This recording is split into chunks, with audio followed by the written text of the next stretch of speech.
again, and welcome to Foreplay Radio Sex Therapy. I'm your host, certified sex therapist Laurie Watson, author of Wanting Sex Again, and blogger at Psychology Today and WebMD. And I have with me Dr. Adam Mathews, my co-host, who's a couples therapist, psychotherapist, and president of NCAMFT. Foreplay is dedicated to helping couples keep it hot. Each episode, we cover an aspect of sex that impacts your sex life and something that you can relate to. So if you find our discussions helpful, please give us a review on iTunes or Stitcher. We would love it if you would tell a friend about us. You can find us also on the web at foreplayrst.com. And if you have a comment or a topic that you'd like us to talk about, we'd love to hear from you. Please send them to us at info@foreplayrst.com. Thanks for listening. Now on to today's topic. So this episode is the beginning of our holiday season. Yeah. Merry Christmas. Merry Christmas. It's in Happy full... Kwanzaa. Happy Hanukkah. This is the best season of all, I think. Yeah, it's in full swing everywhere. It's in full swing at our house. We have a Christmas party every single weekend from now until the holidays. Oh my gosh, that's great. Yeah. That's great. It's not great for my waistline, Lord. The calories, there's all kinds of good Christmas foods. I know. And so all the parties are going to be just food fest. Yeah, that's for sure. So you were telling me you have a present in the mail that's already come to your house. I have a present that is sitting there, and I know exactly what it is. Oh, that's hard. From my mother. She had to ask me a question about it to get the right thing. So it's a technology thing, which I'm a sucker for. So I don't know. Of course. I don't know how long I'm going to be able to wait before. You're a man, right? That's before stereotypical. All men love gadgets. Gadgets, I do. I love my gadgets, and they are. There's a new one that is sitting there, so I'm sweating bullets till she gets here. Oh, I mean, I don't have to peek. I know what it is. It's about playing with it. I want to play with it. And it is. It's my toys. It's an Apple Watch. Oh, my gosh. That's excited. Great. I'm super excited. Are y'all, That's your really great. family in the Christmas spirit? Y'all getting into it? We are. We have the Christmas tree up. This is the weekend to decorate it. And fun. We have a few parties ahead, too. It's actually my birthday around Christmas time. Yeah. And I have 4 friends who have birthdays this time of year, and we all get together and celebrate and have a big party as well. So that's another thing to do. Yeah, that's fun. That's I've always felt really special. Like the whole world is celebrating with me. So that's fantastic. Well, that's my wife's too. My wife's birthday is on Christmas Day, actually. And then my son's birthday is on the 12th, and my daughter's birthday is on the 30th. Oh my gosh! So we have, and my anniversary is on the 1st. Oh. So. If you're looking for Happy anniversary. Oh, thank you. But if you're looking for anything more than a hello from me, I'll be completely broke. So no gifts for anyone else.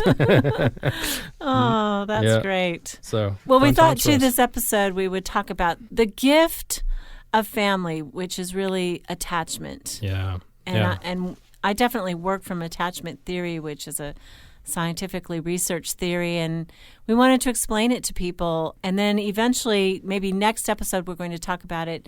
We haven't forgotten about sex, because sex is kind of the icing on the cake that seals attachment. But we wanted to explain to you what attachment is, how you get it from your families, and how you can give it to each other as a couple, and why it's so healing and why it's so important. Yeah, and it really is. It has a lot to do with sex, because there's all kinds of research out there about the effect of insecure attachments on our sexual relationships. Right. And so it becomes really important that we have secure attachments. But the thing that I think a lot of people don't know about the attachment is that it can change. Like it's not fixed. It doesn't, because if you had poor attachment in childhood, it doesn't mean that it can't be different. If you got a bad gift of attachment in childhood, doesn't mean that it can't change, which is one of the beauties grow of and heal. Yeah, is one of the beauties of relationships, of adult relationships, is that we can. And coupleship is really the marriage or the committed coupleship is a primary place to heal. I mean, the marriage is this central place that we can learn secure attachment, if we have a partner who also is secure or wants to be secure, and there's behaviors that we can do to help each other become more secure. Yeah, and so maybe we should start by explaining, for those that don't know, when we say attachment styles, what's your definition, Laurie? How would you explain it in a way that's understandable for people? So I talk a lot about the insecure attachment styles, the pursuer and the distancer. Yeah. The 2 different types of it. But maybe we should start with, what does a secure attachment look like? Yeah. I talk about it in terms of, it is, as children, that it's our safe place, right? And so as we grow, we start to take risk and venture out from from home, and we risk things, we try new things, and when we fail, if we have a secure attachment, that's the place that we come back to. It's almost like a bungee cord attached to a kid, right? Where they run out and try new things, and then it snaps back and it pulls them back. And so in relationships and developing relationships, secure attachment means that I have a relationship at home that I can trust, that is safe, that is secure, that I know is gonna be there for me when I fail, right? And so I have a lot more confidence to go and incrementally try new things, especially in relationships, to say hello to people, even to begin to talk to strangers, to initiate, trust people, to get close to people. Yeah. If we're secure at home, then we can become independent safely. And I was going to say we can go out and try new things, new ideas, new endeavors. And if we do fail, it's not devastating to our self-esteem. Because the deep sense of I'm a good person because I'm loved is inside of us. That's right. Yeah. That's right.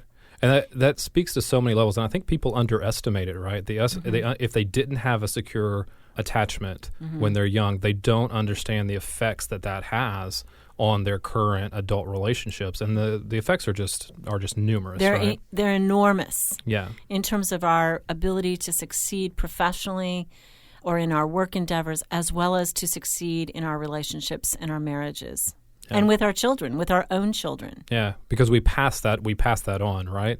If we don't do the work to heal from insecure attachments as a child, we're going to pass them on to our children. Absolutely. It's just a cycle that just keeps going on and on. Right. There's this proverb that says the sins of the fathers are passed on for 4 generations, and an insecure attachment, unfortunately, gets passed on to the children and the grandchildren and the great-grandchildren.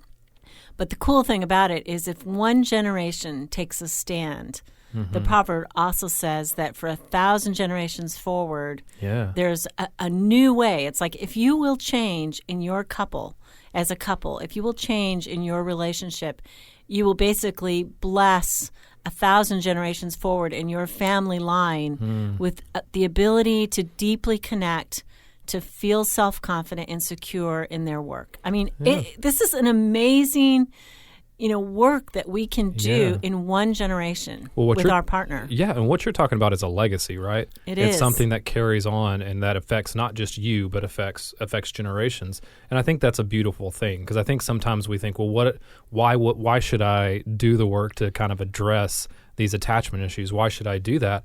When what we're talking about is that it is going to have a ripple effect, not just for your relationship, but for your children's relationships to come, and it's going to be a model for other people. That's right. We have to have models, right?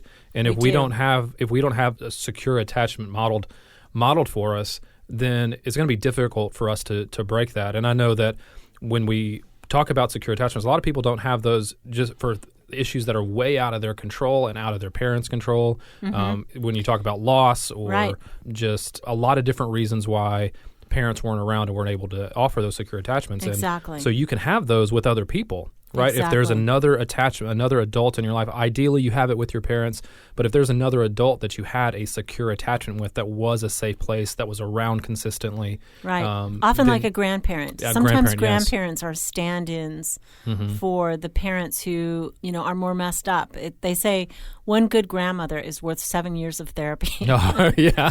I can tell you that is true. And, we're therapists. We know that therapy is a place that we teach people about secure attachment, right? We listen to them, care about them, don't judge them about their failures, but help them see kind of how they're getting in their own way and help them offer them another path, what they might be doing that would work better. Yeah, and ideally that comes from an early family member. Right? Ideally, all right. Yeah. I think if we had our druthers, there's 2 of us out there. Yeah, that's right. Not me. That's right. That there's other people that do that. Uncles. I think sometimes pastors, rabbis, teachers, coaches. Teachers. God love the teachers out there. Absolutely. Yeah. I mean, I know that. So my parents divorced, and obviously that's a big rift in terms of your security as a child. But I remember I had a 5th grade teacher. Her name was Miss Alford, and she met me at the door every single morning with a hug, with, like sort of how are you doing, just kind of helping me start my day off right. And it was like, to this day, 50 years later or 40 years later, I guess, I still think about that teacher and her gift to me of attachment, of being able to be a secure base. And we can do that for people, right? Yeah. I love that idea of secure base. That's such an easy concept for us to understand. Like even children on the playground playing tag have a safe base. A safe base. Right? And they run back to it, and that's where they're safe. Yeah. And so they go out. I love that. I mean, I think that's what we want to be for each other. And I think that's something that when families come together, the holidays, I hear so many people talk about the stress of the holidays. Yes. Right? Because, my family's coming for 7 days, which means I got to have 7 more years of therapy. Right? That's right. It just doubles down on your therapy. Yeah, that's right. But I think if one thing people can take from this is that's a great way to offer safety. It's a great time to offer safety to your family members. And I think maybe talking about some ways that people can be a safe base for their family, because some people just don't know. Right. I know I didn't. I know I had to be taught what safety was. Yes. And I think that's something again that we have to learn. Well, let's come back after the break and really describe a secure attachment, and maybe we'll offer you some action steps for this holiday of what you can give to your partner that creates more security. And, security, why it's important is that from that basis, we can be more adventurous. Yes. We can go out there and not worry so much about failing. This reduces anxiety. Think about that in bed. You want an adventurous partner? Have you given your partner deep security? So we'll be right back.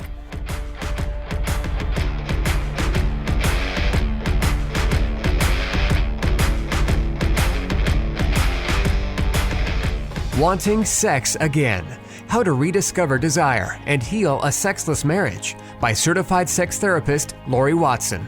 Each chapter is designed to fix one of the problems that cause low libido, from early marriage through the childbearing years, even all the way through menopause. I've also had men read it and tell me that for them it was the most hopeful thing they read about resolving sexual problems. Look for Wanting Sex Again on Amazon.com. You can also talk to Laurie Watson for therapy in person or via Skype. I offer couples counseling and sex therapy, and I think about both aspects of the relationship, emotional intimacy and sexual technique, and that combination together helps marriages be happy. Improve your sex and improve your relationship with Awakening Center for Couples and Intimacy. Find out more at awakenloveandsex.com and sign up for their next couples retreat weekend, hosted by Laurie Watson. awakenloveandsex.com. Awaken what's possible.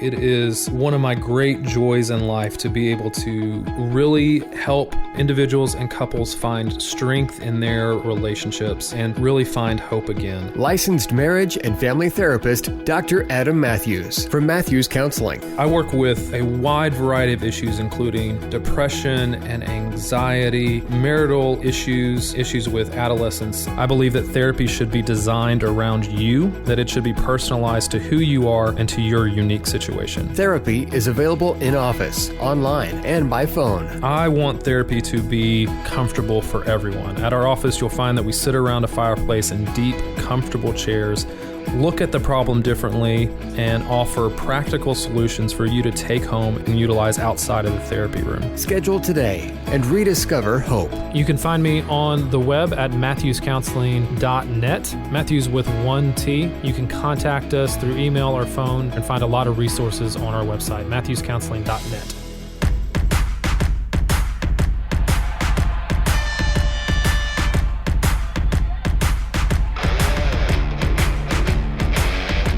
So we're back with Foreplay Radio Sex Therapy, Laurie Watson, sex therapist, and Dr. Adam Mathews, couples therapist. And we're talking today about attachment, trying to describe to you what secure attachment is and why it's important, and especially just celebrating the gift of attachment at this holiday season. Yeah, absolutely. And I think one of the things when you think about secure attachment and what that means, how securely attached people play out in relationships, I love the concept that they are both balanced in their independence and their ability to be intimate in their relationship. Yes. It's really both and. It's not one or the other. I think security and attachment is not just being smothered in love. Yeah, that's right. Right? It's actually this beautiful balance. Yeah. of, yes, feeling love, but also feeling space and like that your partner celebrates your separateness, your separate work, your own purpose. Yes. I feel like couples come in always trying to strive for that balance, between allowing their partner to go and allowing and wanting their partner with them, right? That balance between interdependence and independence, right? And I think that striking that, but when you've had securely attached relationships early in life, you're much more likely to be able to have them naturally when you're an adult. Right. Give us an example of what that would look like. Maybe. Well, I think securely attached people would say things like, "It's easy to become emotionally connected with others." Right. It's easy for me to trust. But they would also say, but they're not emotionally reactive to what's going on with other people either. So if you're upset with me, it doesn't necessarily send me into a depressive tailspin. Right? Or make me withdraw. Or make me try to cling to you more. Yeah. Right? Yeah. I'm independent from you, but I'm concerned about you as well. If you told me, but I'm not freaked out by your freak out. Yes. Yes, your drama is not my drama. Right, but we care. I mean, if it's our absolutely. partner, we love them. I like one of the things that drives me crazy is the partner who says, I don't care if I have sex again, right? But they're married or they're in a relationship and their partner is desperately unhappy about that. And it's like, how do you maintain a position in life that you're okay with this, even though it makes your partner desperately unhappy? That's too far, right? That's not interdependence. I don't even know if that's independence or so much as that's withdrawal. Yeah, I think another example that I can think of just in our own life is when me and my wife talk about checking in with each other about what we're going to do and where we're going to go and stuff like that.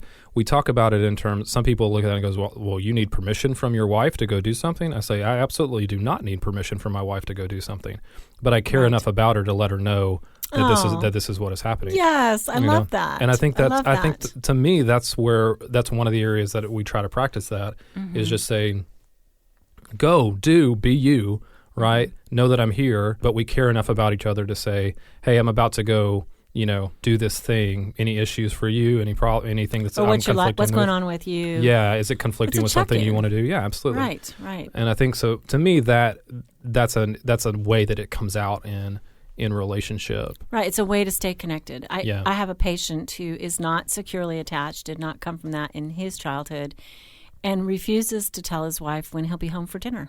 Oh, yeah. Like, I don't know when I'll be home for dinner. I can't possibly know. And I'm like, well, can you make an appointment with a client and be there on time? And the answer, of course, is yes. I can always do that. But somehow or another, I can't say, when I'll be home for dinner. And it's just like, how do you run a family like that and it doesn't mean I will be home at 6, but it's like, hey, this is my best guess. It's, I'm running late. It looks like 7. Yeah. And then if, you're 15 minutes out at 6:45 and you're not going to be there till 7:30, you give a holler. You text and say, I'm later than I expected. It doesn't have to be rigid. Yeah. It's just like what you described. It's, it's a way to check in and keep each other posted, connected without being suffocated. Yeah, absolutely. Another way I see this play out, Laurie, is in expressions of hurt, right? Securely attached people are not afraid of other people's hurts, right? Securely attached people don't get defensive when their partner expresses that hurt, and their hurt gets to be their hurt. Even if it's about me. You hurt me. Yeah. Right? Even if I hurt you, right, I can tolerate the fact that you were hurt by that, even sometimes if I don't agree, right, or if I don't understand, right, or if I don't think I did that. Yeah, absolutely. Or if only you knew my side of it, you wouldn't feel hurt. That's it's like, right. We wait, and let the person, our partner, tell us what hurt them. Yeah, and I think that the secure attachment just aids in the ability to do that.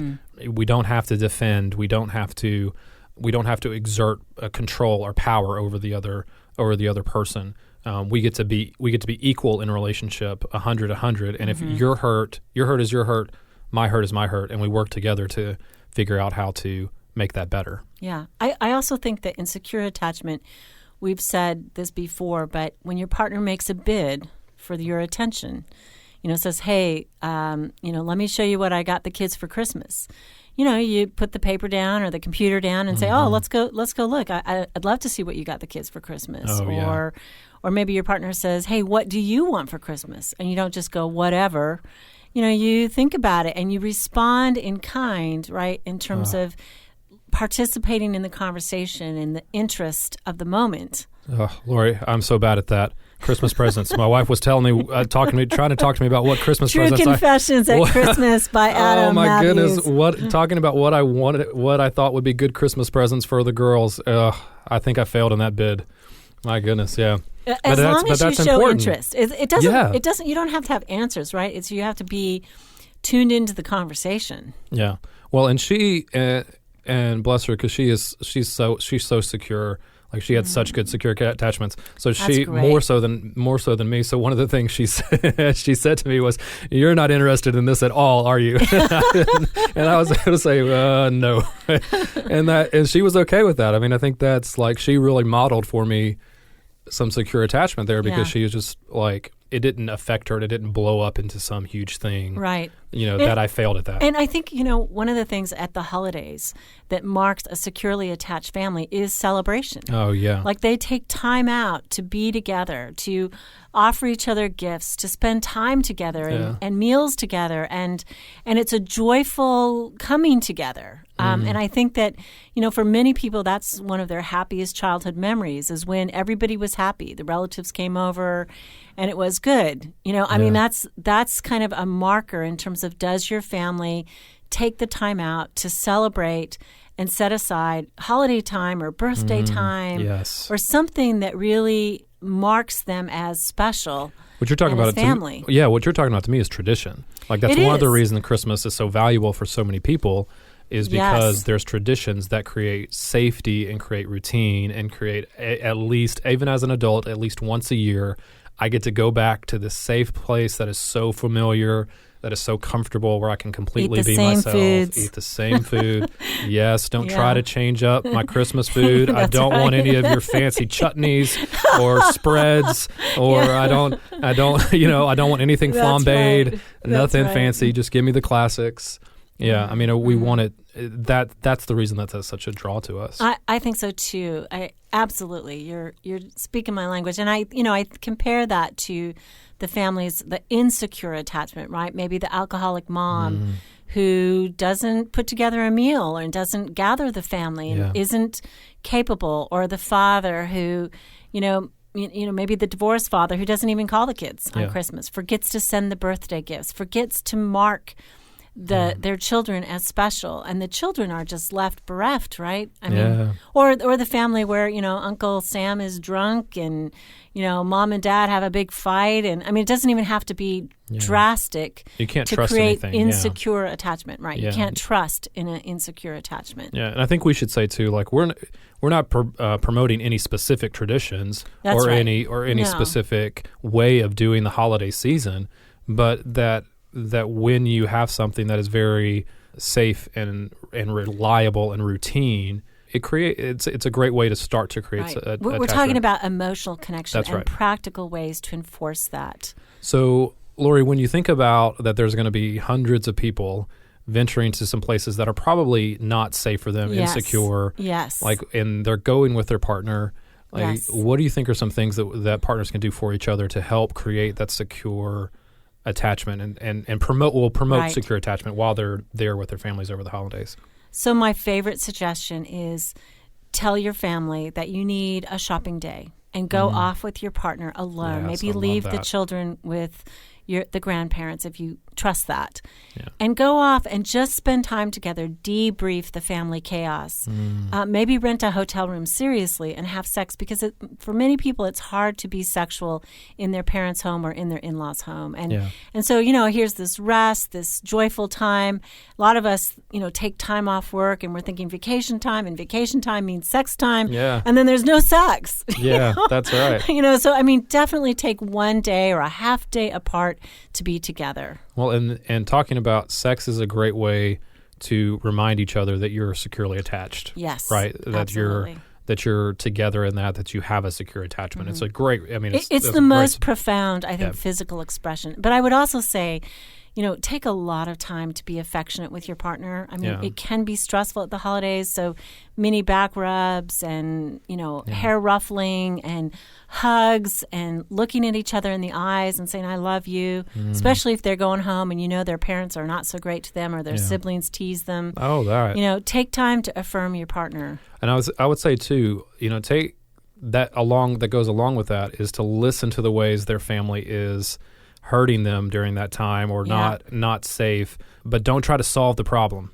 right? I agree. Family systems are too complicated to solve on the holiday. Yeah, don't try to solve your partner's family drama, but take a walk, suggest a walk, listen to all the ways that the frustration has come out to blow off steam and get it out. I think that is just a reminder that your relationship is a secure place that you can do that you can vent and be heard and be validated. Absolutely. Well, we wish you all happy holidays. We're so grateful for you listening to us, and we hope that we become a gift of attachment to you, learning about security here. Happy holidays. Happy holidays, everybody. Hey, help us stay on top here at Foreplay. We'd love it if you would subscribe and share it with your friends. And please take 1 sec and rate and review us. Thanks so much.